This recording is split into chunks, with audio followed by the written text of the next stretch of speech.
Hey, John, back with another episode of the Corona Files, coming to you from the shed. I think this is episode 10. I just wanted to do a quick recording for you on what do you call your high-ticket dropshipping store. So this is a process I've been going through and some thoughts I've been having in the last couple of days. I'm coming up for a name for the two sites that that I spoke to you about that I'm going to be building in the last episode of the Corona Files, where I showed you the niches that I'm going to be working in. So I showed you two there. And, you know, over the years, talking to other people who are building high-ticket dropshipping stores, I think the question of what do I call my business is something that people tend to agonize over a lot. And I thought, you know, it's an interesting conversation, and it ties into the whole, the larger conversation about the importance and what role does branding play in the development of high-ticket dropshipping businesses. And I'm somebody who is a big advocate of building a brand for your high-ticket dropshipping business. I think it's very important that in your market, the same as it is for any business, really, that you in your market that you stand out, that people can differentiate you from your competitors and give them something to trust. And the best way you can do that is to create a unique brand. And your brand is about much more than just what your business is called or what your logo looks like and all of that sort of thing. That's just a part of it. And we'll talk more and more about the overall branding play for these type of businesses as we go into further episodes. But the two questions with regards to names for high-ticket dropshipping businesses that people often ask, and you know, over the years coaching people in this space, I've gone through this conversation with a lot of different people, and there's really two options that come up for most people. The first one is to pick a name that is very specific to the products that you're going to sell and really reflects the online nature of the business. So it'll be something like, let's say, once again, I'm looking at my surfboard over there. I'm selling surfboards. I'd call myself like Surfboard Warehouse or Surfboards Direct or Surfboards Online or something like that, right? So that's one option. You know, it clearly denotes what you sell to the customer. When they see your brand, they're going to be like, oh, yep, these guys must be an authority on surfboards. And I think there's nothing wrong with that, right? There's nothing wrong with that. But I'll come back to when there is something wrong with that in a second. The other option, of course, is to go something more broad, a bit more creative, that's probably a bit more unique sounding and a bit more interesting. And once again, I think that's an okay option as well. Now, the reality is that what your business is called is not a major influencer on whether or not somebody buys from you. And so it is very easy to overthink this, right? What your business is called is not going to be the determining factor on whether somebody buys from you or not. You know, what's happening in your offer on your page, your marketing, how your offer is presented to people are significantly more important and of more of a concern to people than just what your business is called. So don't overthink this. Now, what I would say, though, is as to whether you go that more sort of direct kind of name that's about the products or more creative, is to have a look at what's already going on in your niche. So if you've done your competition research, which you should have, you're going to have a list of who your competitors are. You should know who your direct competitors are. And you can look at, well, how have they named themselves? What are they calling themselves? What style is their branding?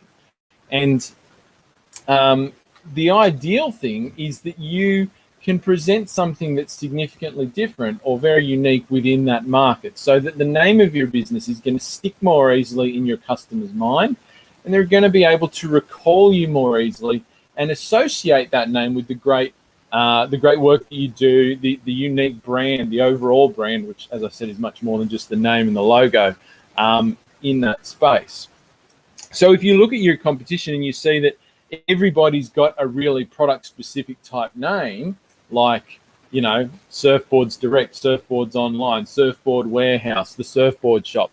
Like, if that's what you see, then don't call your business another variation on that. because all you become is just another unmemorable experience in the crowd, right? You don't stand out to people. It's not interesting. It doesn't jump off the page at people.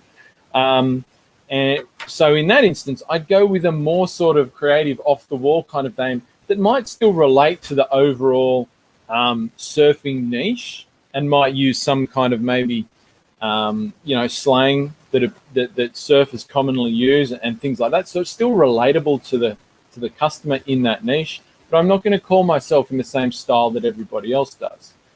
Whereas if I go and look at a niche and I see that, brands are very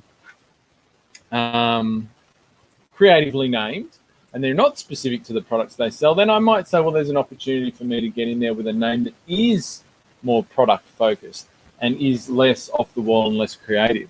And that might be actually a way that you can stand out. The other thing you always have to keep in mind, of course, with that question is, if you're looking down the track at your business, so if I call myself Surfboard Warehouse and I start off selling surfboards, but down the track I want to sell a whole bunch of other stuff, it's probably going to be better if I go for that broader name. Whereas if my intention is always just to stick and my main thing is always going to be surfboards, then I think that's okay. Good morning, Stephen. Thanks for checking in, mate. Good to see you there. And so, yeah, that's it. Now, a lot of the reason that people call their business specific to their products and their main keywords is that they think that having that in their root domain name is going to give them an edge when it comes to SEO and that sort of thing. It doesn't. Let's just kill that one right now. You get no SEO advantage from calling your surfboard shop the Surfboard Warehouse, or, I don't know, greenplant.com. Like, it makes no difference SEO-wise. The days of that working are well and truly over. That stopped years and years ago now, so you don't have to worry about that whatsoever.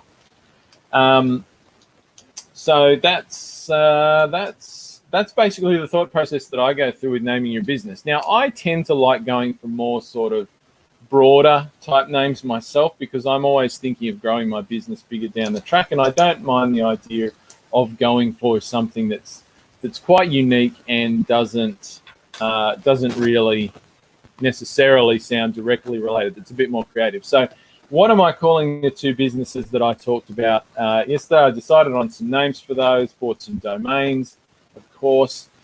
So if you remember when I spoke yesterday, not yesterday, actually, I think it was the day before, but whenever, the last episode, I talked about the two niches.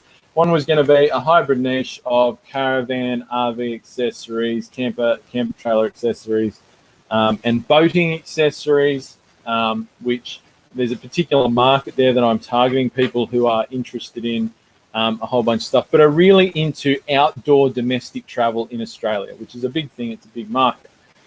So when I looked at that niche, most of the competitors have a name that's very specific to so there's a lot of stores where they have the word boat, boats in their name. There's a lot of stores that have caravan or RV in their name. So they're very focused around those specific things. Most of them are quite sort of, I call it boring, like Caravan Parts Online, right? I mean, it has some benefits to it, but it's really boring. So what I'm not going to do with that store is call it anything like that at all. I'm actually going to give it a really unique and different name that is more loosely related to that overall idea of getting out into the outdoors, something uniquely Australian, experiencing the environment and that sort of thing. So for that one, I'm actually going to call that store Blue Roo, as in Roo as in kangaroo, blue as in the big blue. In Australia, the big blue is the sky, our big blue sky out in the country, and of course the ocean where we're getting out to with our boats. So that's going to be at blueroo.com.au, which actually has a nice ring to it and is super memorable. And of course the kangaroo, a uniquely Australian animal, great at traveling across distances and all that sort of thing. And the second one, of course, was an off-grid survivalist prepper type store focused on that niche. And I'm calling that one a bit simpler. Now, there's not really a lot going on in that space in Australia, so I'm calling that one Oz Off-Grid. All right, once again, quite a simple name, Oz Off-Grid, ozoffgrid.com.au. I show those. You can see those on the bottom of the screen. So that's what my 2 stores are going to be that I'm building. That's what they're going to be called. And probably in the next episode, I'm just going to walk through how I go about setting up the, some of the other branding elements for my business, how I outsource that, where I outsource that to. Maybe share some good resources there that you can use.